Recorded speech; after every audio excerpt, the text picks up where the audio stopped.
Hello guys, this is भावना तनेजा। और अभी तक हमने पढ़ा था यूनिट फर्स्ट का डी पार्ट डायमेंशंस के बारे में कि डायमेंशन क्या होगी किसी भी फिजिकल क्वांटिटी की, डायमेंशनल फॉर्मूला, डायमेंशनल इक्वेशन, और कुछ हमने मैकेनिकल और नॉन मैकेनिकल क्वांटिटीज़ के डायमेंशंस के बारे में पढ़ा था। ओके गाइस, तो अब हम पढ़ने वाले हैं कि कितने तरीके की क्वांटिटीज़ होंगी। ठीक है, तो हम यहाँ पर बात करेंगे 4 types of quantities are there. किस तरीके की क्वांटिटीज़ होंगी? एक हम कहेंगे डायमेंशनल कांस्टेंट, ओके, और सेकेंड टाइप ऑफ क्वांटिटी हम कह सकते हैं dimensional variable. Okay guys, and next dimensionless constant and dimensionless variable. कि एक तो हम कहेंगे dimensional constant, dimensional variable, and next हम कहेंगे डायमेंशनलेस कांस्टेंट एंड डायमेंशनलेस, हम यहाँ पर कह सकते हैं dimensionless constant and next dimensionless variable.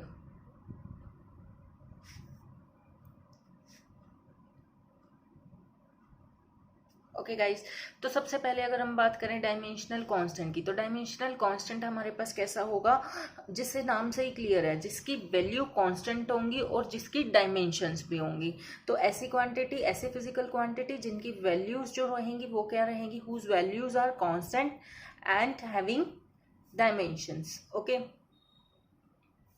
तो हम यहाँ पर बात कर सकते हैं किस तरीके के एग्जाम्पल हम यहाँ पर ले सकते हैं। जैसे कि हम एग्जाम्पल के तौर पर देख सकते हैं डायमेंशनल कांस्टेंट में कि velocity of light in vacuum हम यहाँ बात कर सकते हैं।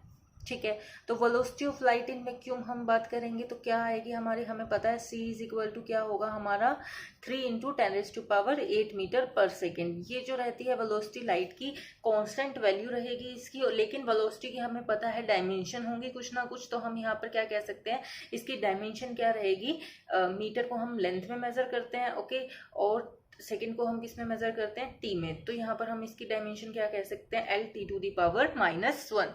तो हम यहाँ पर डायमेंशनल कांस्टेंट क्या कहेंगे, ऐसे फिजिकल क्वांटिटीज जिनकी वैल्यूज जो रहेंगी वो क्या रहेंगी, कांस्टेंट, लेकिन जिसके अंदर उनकी कुछ ना कुछ डायमेंशंस होंगी। ओके, या फिर हम यहाँ पर सेकेंडली एक और एग्जांपल यहाँ पर ले सकते हैं, जैसे कि हम बात कर सकते हैं gravitational constant.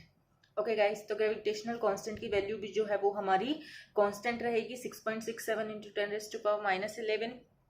Okay, and next अगर हम यहाँ बात करें ग्रेविटेशनल कांस्टेंट के बाद प्लैंक्स कांस्टेंट, ये कुछ एक ऐसी वैल्यूज हैं जो जिनके अंदर उनकी वैल्यूज कांस्टेंट रहेंगी और जिनकी डायमेंशंस होंगी। ओके गाइस, और नेक्स्ट अगर हम बात करें डायमेंशनल वेरिएबल की, तो ऐसी फिजिकल क्वांटिटी जिनकी वैल्यूज वेरिएबल होंगी और लेकिन जिनकी डायमेंशंस भी होंगी। ठीक है, तो जो जिनकी वैल्यूज जो होंगी वो कैसी रहेंगी, वेरिएबल बट पोजेस डायमेंशन।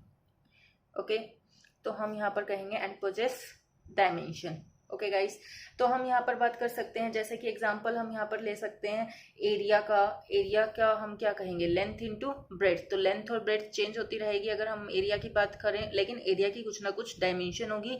इन दोनों को हम लेंथ की टर्म्स में मेजर करते हैं, तो अगर हम इसकी डायमेंशन की बात करें L/L, तो वो कितनी हो जाएगी, L²। इसी तरीके से हम यहाँ पर बात कर देंगे कि जिसकी वैल्यू वेरिएबल रहेगी लेकिन जिसकी डायमेंशंस होंगी, तो वो वैसे फिजिकल क्वांटिटीज को हम क्या कहेंगे, डायमेंशनल वेरिएबल। ओके, और अगर हम बात करें सेकंड और एग्जांपल ले सकते हैं हम इसका वॉल्यूम।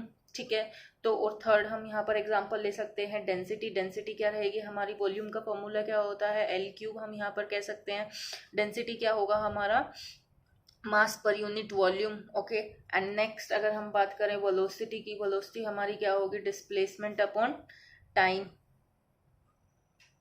ओके, तो इस तरीके से हम बात कर सकते हैं डायमेंशनल वेरिएबल्स के बारे में। और नेक्स्ट अगर हम बात करें डायमेंशनलेस कांस्टेंट, तो डायमेंशनलेस कांस्टेंट मतलब नाम से ही क्लियर है, ऐसा फिजिकल क्वांटिटी जिसकी डायमेंशन ना हो, डायमेंशनलेस, और जिसकी वैल्यूज क्या हो, कांस्टेंट। तो हम यहाँ पर बात करेंगे कि ऐसे फिजिकल क्वांटिटीज जिनकी वैल्यूज जो रहेंगी वो कांस्टेंट रहेंगी and they possess no dimension, जिसके अंदर कोई भी डायमेंशन नहीं होगी, जो कैसा होगा, डायमेंशन लेस। ओके गाइस, तो यहाँ पर हम बात कर सकते हैं डायमेंशनलेस कांस्टेंट की, जैसे कि हम एग्जांपल ले सकते हैं प्योर नंबर, हम कह सकते हैं 1 2 3 4 इस तरीके से, या फिर हम मैथमेटिकल कांस्टेंट पाई, ई, एक्सेट्रा। इस तरीके से हम जिनकी वैल्यू क्या रहे कांस्टेंट और जिसके अंदर कोई भी डायमेंशन जो पोजेस ना करे। ओके गाइस, और नेक्स्ट अगर हम बात करें डायमेंशनलेस वेरिएबल की, तो डायमेंशनलेस वेरिएबल क्या होंगे, जिनकी वैल्यूज क्या रहने वाली हैं, वेरिएबल। नाम से ही क्लियर हो रहा है गाइस, जिसकी वैल्यूज वेरिएबल रहने वाली है and they possess no dimension. नाम से ही क्लियर है कि डायमेंशनलेस, तो they possess no dimension. For example हम यहाँ पर कंसिडर कर सकते हैं जैसे एंगल। ओके, एग्जाम्पल के तौर पर हम ले सकते हैं एंगल थीटा। हमने क्या पढ़ा था, theta is equal to arc upon radius. ये भी लेंथ की फॉर्म में होगा, ये भी लेंथ की फॉर्म में होगा। ओके, तो ये जो है इसकी वैल्यू जो रहेगी वो वेरिएबल रहेगी और ये कोई भी डायमेंशन पोजेस नहीं करेगा, बिकॉज दोनों लेंथ की फॉर्म में होकर कैंसिल कर देंगे और हम कहेंगे दे पोजेस नो डायमेंशन, इसकी कोई भी डायमेंशन नहीं होगी। ओके गाइस, या फिर हम बात कर सकते हैं और एग्जांपल ले सकते हैं स्ट्रेन का, या फिर हम स्पेसिफिक ग्रेविटी इसके अंदर एग्जांपल ले सकते हैं। ओके, तो हमने ये क्वांटिटीज पहले भी लास्ट लेक्चर में पढ़ ली हैं। इस तरीके से हम कह सकते हैं कि ऐसे क्वांटिटीज जिनकी वैल्यूज वेरिएबल रहने वाली हैं और जो कोई भी डायमेंशन पोजेस नहीं करते। ओके, तो ऐसे फिजिकल क्वांटिटीज को हम क्या कहेंगे, डायमेंशनलेस वेरिएबल्स। ओके गाइस, तो हमने पढ़े 4 तरीके की quantities, dimensional constant, dimensional variable, dimensionless constant और डायमेंशनलेस वेरिएबल। ओके गाइस, और नेक्स्ट अगर हम बात करें कि अगर हम यूजेस की बात करें तो uses of dimensional equation, dimensional equation का यूज हम किस तरीके से कर सकते हैं गाइस। तो डायमेंशनल इक्वेशन के यूज करने के हम 3 मेथड्स यहाँ पर पढ़ने वाले हैं कि conversion of one system of unit into another, कि एक सिस्टम ऑफ यूनिट से हम उसे दूसरी सिस्टम ऑफ यूनिट में चेंज कर सकते हैं। Conversion of one system of unit into another system of unit. For example अगर हम न्यूटन को किस में चेंज करना चाहें, डाइन में, 1 न्यूटन को हम डाइन में चेंज कर सकते हैं, यानी कि किलोग्राम को हम ग्राम में चेंज कर सकते हैं, मीटर को हम सेंटीमीटर में चेंज कर सकते हैं। ओके गाइस, और नेक्स्ट अगर हम बात करें checking the correctness of various formula, कि हमारा जो फॉर्मूला है वो करेक्ट है या नहीं, वहां पर भी हम डायमेंशनल इक्वेशन का यूज कर सकते हैं। So checking the correctness of various formulas, अलग अलग फॉर्मूलाज को चेक करने के लिए। एंड नेक्स्ट अगर हम बात करें तो डेरिवेशन ऑफ फॉर्मूलाज, अगर हमें फैक्टर पता हो किस किस फैक्टर पर फिजिकल क्वांटिटी डिपेंड कर रही है तो हम उससे फॉर्मूलाज भी डिराइव कर सकते हैं। ओके गाइस, तो हम इस तरीके से डायमेंशनल इक्वेशन का यूज भी पढ़ सकते हैं। जैसे कि अगर हम सबसे पहले हम बात करें conversion of one system of unit into another. Okay, conversion की अगर हम बात करें एक सिस्टम ऑफ यूनिट से अनदर सिस्टम ऑफ यूनिट में, one system of unit into another. Okay guys,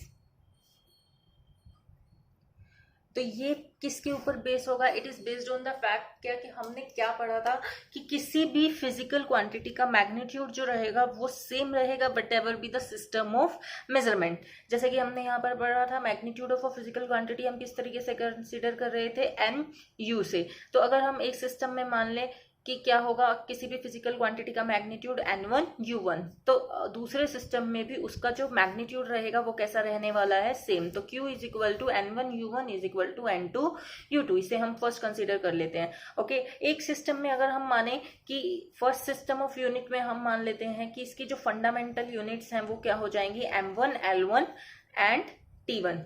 okay guys, और अगर सेकंड सिस्टम ऑफ यूनिट्स में हम माने, सेकंड सिस्टम में हम मान लेते हैं m2 l2 एंड t2।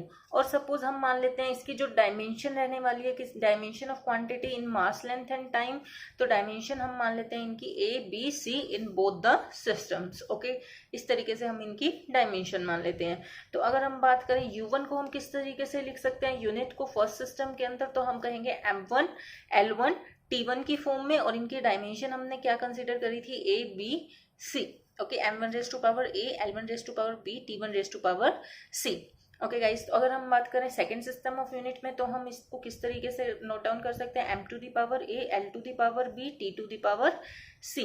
ठीक है, तो अगर हम बात करें फ्रॉम फर्स्ट से हम क्या निकालेंगे यहाँ पर guys, n1 u1 is equal to n2 u2 हम यहाँ पर लिख सकते हैं। तो हम यहाँ से n2 की वैल्यू निकाल सकते हैं। n2 की वैल्यू क्या हो जाएगी, u2 हम यहाँ पर ले आएंगे, तो n2 की वैल्यू हो जाएगी n1 u1 bye u2। Okay, तो हम n2 अगर कंसीडर करें तो n1 इंटू u1 की वैल्यू हम यहाँ से पुट कर सकते हैं, that is m1 a l1 b t1 c, okay, upon में u2। तो u2 की वैल्यू भी हम यहाँ से पुट करते हैं m to the power a l to the power b t to the power c, okay guys. तो हम यहाँ से किसी भी दूसरे सिस्टम में n2 की वैल्यू निकाल सकते हैं अगर हमें ये सब चीजें पता हो। तो m1 by m to the power a, l1 by l to the power b and t1 by t to the power c, okay guys. तो इस तरीके से हम कन्वर्जन कर सकते हैं एक सिस्टम का किसी दूसरे सिस्टम ऑफ यूनिट में, जो किस फैक्ट पर बेस है, that is magnitude of physical quantity remain same what ever be the system of measurement. तो हमने दो अलग अलग सिस्टम ऑफ मेजरमेंट्स के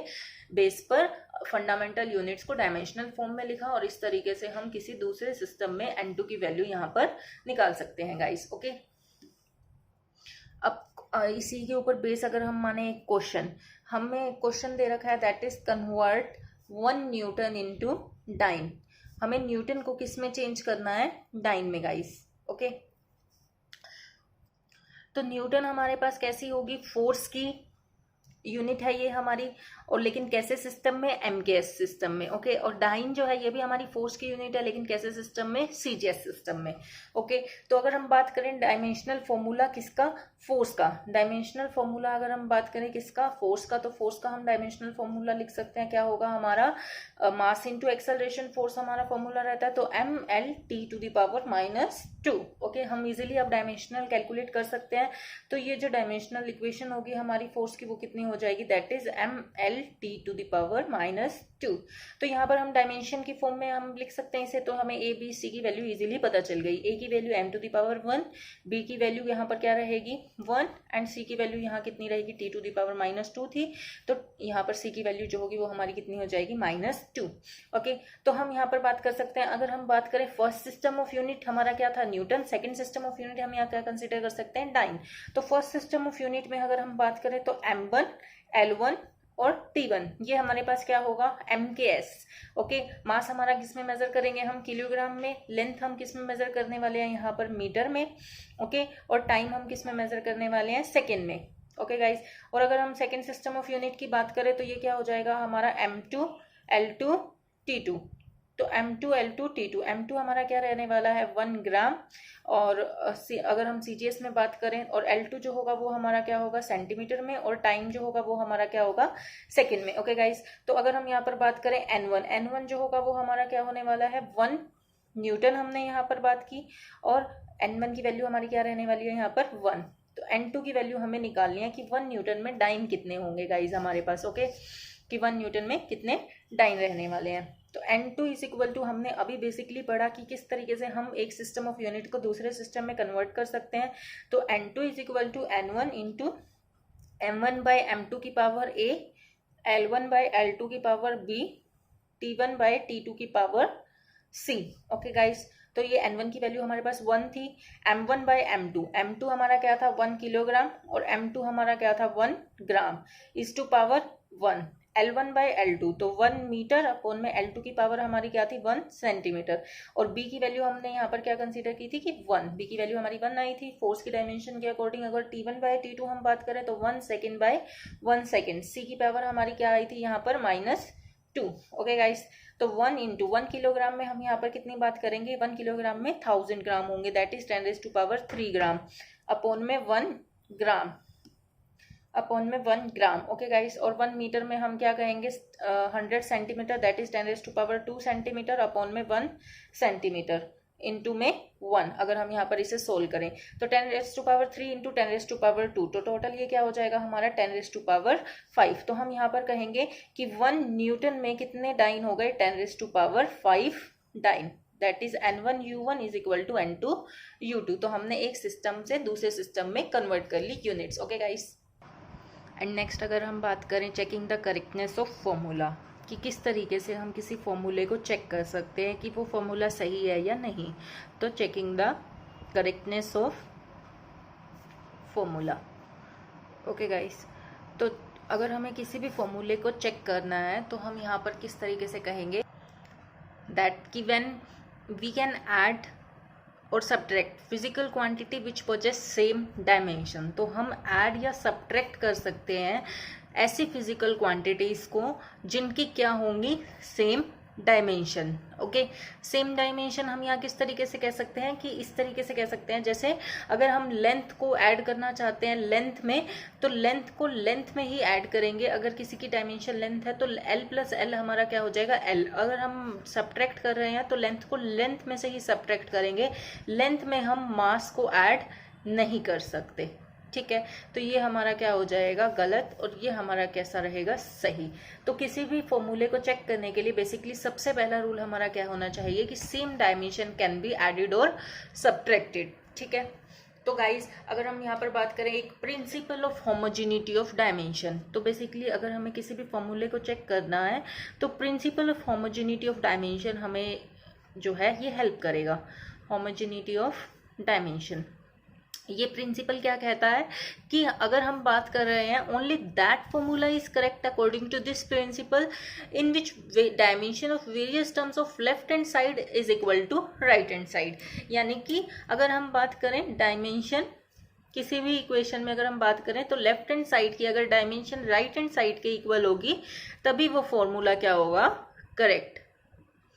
ओके, तो अगर हम बात करें एक क्वेश्चन हम यहाँ पर कंसीडर कर सकते हैं गाइस, तो एक क्वेश्चन हम यहाँ पर क्या कंसीडर कर सकते हैं, तो सबसे पहले चेकिंग द करेक्टनेस, हमें ये रूल पता होना चाहिए same dimension can be added और सब्ट्रैक्टेड। ठीक है, तो लेंथ को हम मास में ऐड नहीं कर सकते। अगर हम बात करें principal of homogeneity of dimension की, तो हम यहाँ पर कहेंगे कि dimension on either side of the equation that is on left side and right side में मस्ट बी इक्वल। अगर हम बात करें एक क्वेश्चन यहाँ पर कंसिडर कर लेते हैं कि अगर हमें करना है check the relation, check relation t is equal to 2 pi under root L by G, जहां पर l जो होगी वो हमारी क्या है, where l is the length and t is the time period of simple pendulum.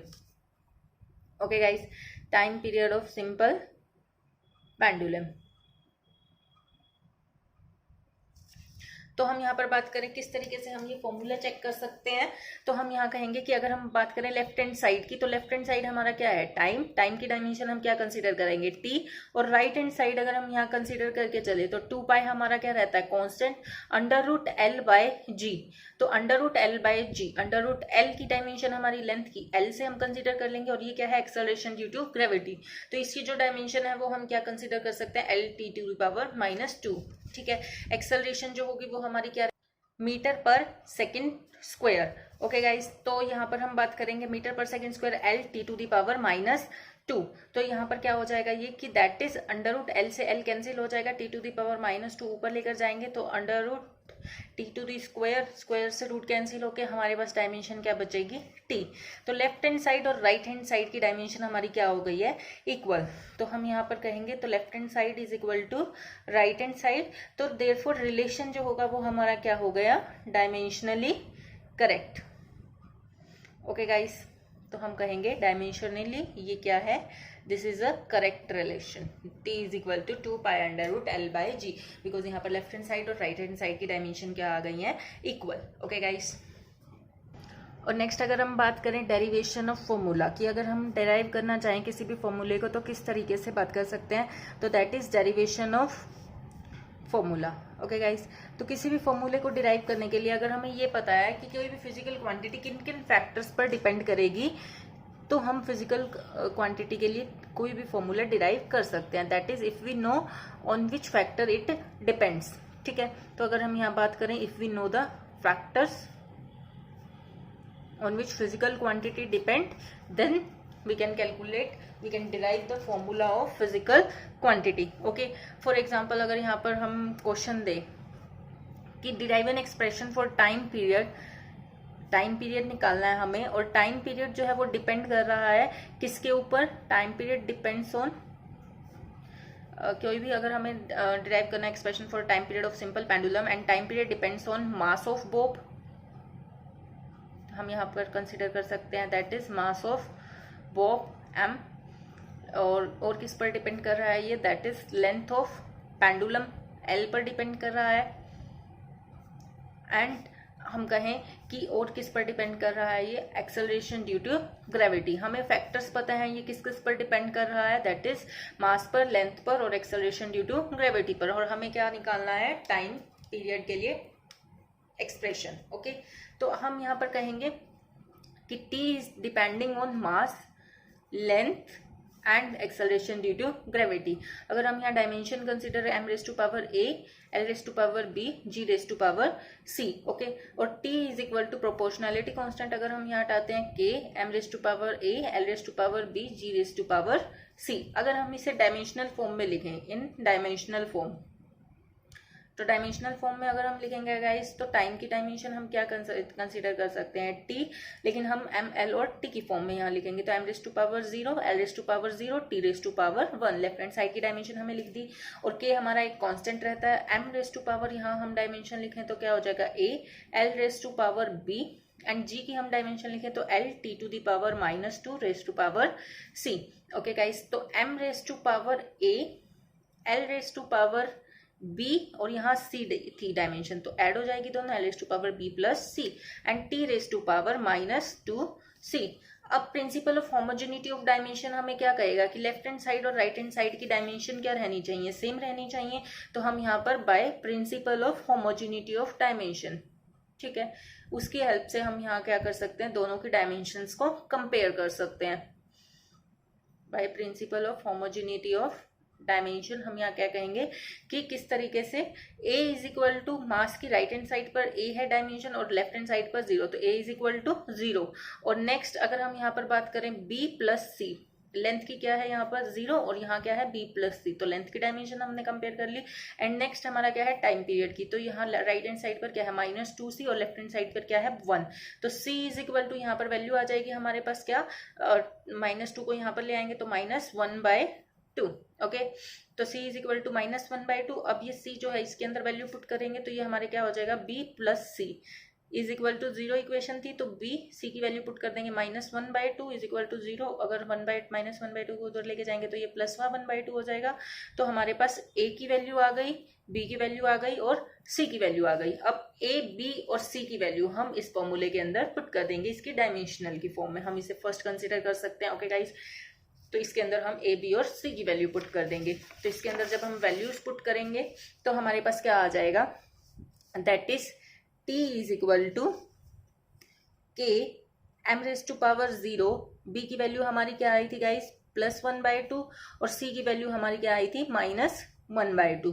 तो t is equal to k √L by √G, okay. तो यहाँ पर क्या हो जाएगा हमारे पास, therefore t is equal to k की वैल्यू जो है प्रोपोर्शनैलिटी कांस्टेंट हम क्या कंसीडर कर लेंगे यहाँ पर 2π √L/G। तो इस तरीके से हमने टाइम पीरियड निकाल लिया सिंपल पेंडुलम का, अगर हमें पता था कि टाइम पीरियड किन किन फैक्टर्स पर डिपेंड करता है, ओके गाइस। इस तरीके से हम डेरिवेशन कर सकते हैं किसी भी फॉर्मूले का। एंड नेक्स्ट लास्ट इस टॉपिक पर अगर हम बात करें तो लिमिटेशन जो होंगी वो क्या रहेंगी डायमेंशनल एनालिसिस की, limitation of dimensional analysis.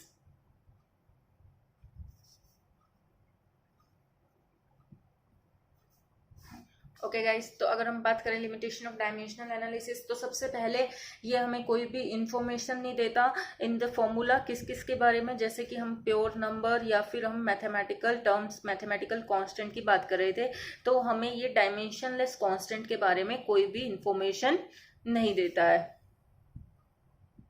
It give no information about dimensionless constant, okay. और अगर हम बात करें नेक्स्ट, अगर एक क्वांटिटी 3 फैक्टर से ज़्यादा MLT के अलावा और किसी फैक्टर पर डिपेंड कर रही है तो भी ये फॉर्मूला हम डिराइव नहीं कर सकते। मोर देन 3 फैक्टर्स अगर कोई भी क्वांटिटी डिपेंड कर रही है तो हम उसके लिए फॉर्मूला डिराइव नहीं कर सकते, ठीक है, ओके गाइस।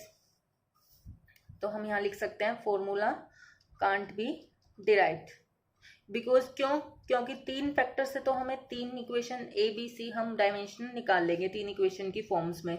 अगर 3 से ज़्यादा होंगी तो हम उसके लिए फॉर्मूला डिराइव नहीं कर सकेंगे, ओके गाइस। और थर्ड, अगर हम बात करें ट्रिग्नोमेट्रिक फंक्शन के लिए भी हम फॉर्मूला ट्रिग्नोमेट्रिक या फिर एक्सपोनेंशियल या फिर लॉग फंक्शंस, मैथमेटिकल फंक्शंस के लिए भी हम फॉर्मूला डिराइव नहीं कर सकते। तो formula can't be derived, okay guys.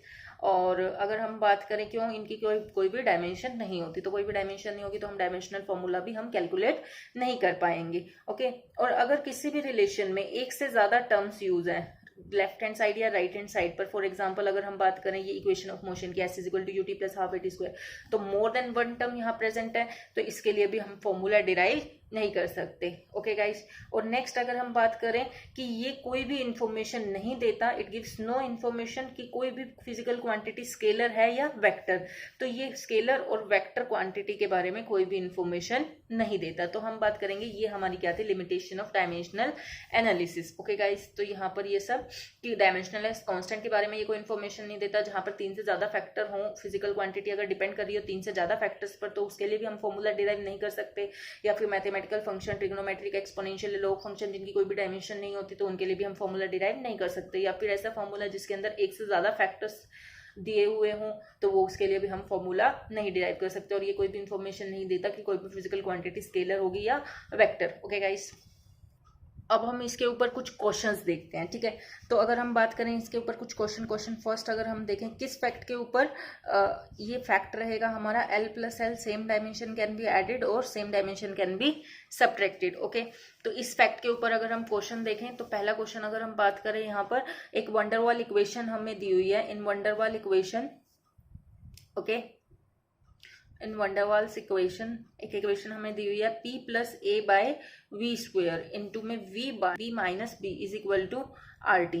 Okay, p plus A by V square into V minus B is equal to R T. तो हमें क्या बताना है, what are dimension of A and B, A and B की dimension हमें बतानी है। Okay guys, तो p हमारा यहाँ पर क्या है, क्या हमें गिवन है, p हमारा है प्रेशर और v हमारा है वॉल्यूम, T हमारा है टेम्परेचर और R हमारा है गैस कांस्टेंट। ओके, तो हमें डायमेंशन बतानी है A एंड B की। अब हमें पता है that is same dimension can be added और सब्ट्रैक्टेड, तो जो A बाई वी स्क्वायर की डायमेंशन होगी वही P की डायमेंशन होगी। तो हम यहाँ पर बात करेंगे कि P is equal to A by V square, तो A इज इक्वल टू यहाँ से क्या आ जाएगा, PV स्क्वायर। ओके, तो A is equal to PV square. अब प्रेशर हमें पता है फोर्स पर यूनिट एरिया, तो प्रेशर की हम डायमेंशन निकाल सकते हैं ml minus 1 T minus 2 force per unit area अगर हम कैलकुलेट करें। और वॉल्यूम की हमें पता है L क्यूब और PV स्क्वायर L क्यूब का स्क्वायर। ओके, तो अगर हम इसे यहाँ पर सोल्व कर रहे हैं तो m to the power 1, L की पावर यहाँ पर क्या होगी 6 minus 1 that is L to the power 5 and T to the power minus 2। ठीक है, तो ए की हमारी यहाँ पर हमने क्या कर ली, कैलकुलेट डायमेंशन। और अगर हम बात करें वॉल्यूम बी की, तो बी की भी वही डायमेंशन होगी जो वॉल्यूम की डायमेंशन होगी, because same dimension can be added और सब्ट्रैक्टेड। तो v इज इक्वल टू यहाँ पर हम कहेंगे b, और अगर हम बात करें वॉल्यूम की डायमेंशन की, तो हमारी क्या रहती है L क्यूब। ठीक है, तो हमने b की डायमेंशन भी कैलकुलेट कर ली, that is m raise to power 0, L to the power 3 and T to the power 0। Okay guys, and next अगर हम बात करें नेक्स्ट क्वेश्चन की, तो नेक्स्ट हमारे पास एक क्वेश्चन अगर यहाँ दिया हुआ है that is p is equal to b minus X square by 80। ठीक है, और यहाँ हमें p क्या दिया हुआ है, पावर, और x हमें क्या दिया हुआ है, डिस्टेंस, और t हमें क्या दिया हुआ है, टाइम। तो हम क्या इसके लिए भी a और b की डायमेंशन निकाल सकते हैं, a एंड b की हमें क्या निकालनी है, डायमेंशन। ओके गाइस, तो इसके लिए हम इजीली कैलकुलेट कर सकते हैं। अब हमें पता है same dimension can be added और सब्ट्रैक्टेड, तो b की जो वही डायमेंशन होगी जो एक्स स्क्वायर की होगी, तो हम यहाँ कह सकते हैं b is equal to x square. X हमारे पास क्या है, डिस्टेंस, डिस्टेंस को हम लेंथ में मेजर कर रहे हैं, तो l स्क्वायर, तो b की हमने डायमेंशन निकाल ली l स्क्वायर। अब हम क्या a की भी निकाल सकते हैं, तो p इज इक्वल टू यहाँ पर क्या आ जाएगा, same dimension can be added और सब्ट्रैक्टेड, तो L square minus L square भी क्या हो जाएगा, एल स्क्वायर। ओके, कि बी की हमारी क्या होगी, एल स्क्वायर, और इसकी भी हमारी एल स्क्वायर होगी। तो हमने पढ़ा था L minus L is equal to L, तो यहाँ पर हम क्या कहेंगे, पी इज इक्वल टू कितना हो जाएगा, एल स्क्वायर बाय में ए टी। ठीक है, हमें ए की डायमेंशन निकालनी है, तो ए को हम इस साइड कंसीडर कर लेते हैं, और ये हमारा कितना हो जाएगा, एल स्क्वायर, और डिवाइडेड बाय पावर हमारा क्या होगा, work done per unit time. Power की डायमेंशन हम इजीली निकाल सकते हैं, work done per unit time, that is M L two T to the power minus 3। Okay, into में टी हमारी यहाँ क्या हो जाएगी, डायमेंशन टी। तो अगर हम इसे सोल्व करेंगे, ए हम वहां ले गए, पी हम नीचे ले आए, तो यहाँ पर हमने पावर की डायमेंशन फॉर्म पुट कर दी और टी के लिए हम क्या कर देंगे, टाइम यहाँ पर यूज कर लेंगे। ओके गाइस, और अगर हम यहाँ बात करें कितनी हो जाएगी इसकी, ए की dimension m raise to power, ये 1 नीचे है, ऊपर आकर क्या हो जाएगा -1। और अगर हम बात करें एल की, l रेज टू पावर 2 और ऊपर भी 2, तो 2 - 2 0। और टी की अगर हम बात करें -3 + 1 -2, और ऊपर अगर हम लेकर जाएंगे तो ये कितना हो जाएगा, +2। ओके गाइस, तो इस तरीके से हम यहाँ पर डायमेंशन निकाल सकते हैं ए की भी और बी की भी। तो ये कुछ क्वेश्चंस थे किस फैक्ट के ऊपर, that is same dimension can be added और सब्ट्रैक्टेड। ओके गाइस, तो ऐसे क्वेश्चंस कॉम्पिटिटिव एग्जाम्स में भी बहुत आते हैं, तो हमें ये छोटे छोटे क्वेश्चंस भी आने चाहिए। Okay guys.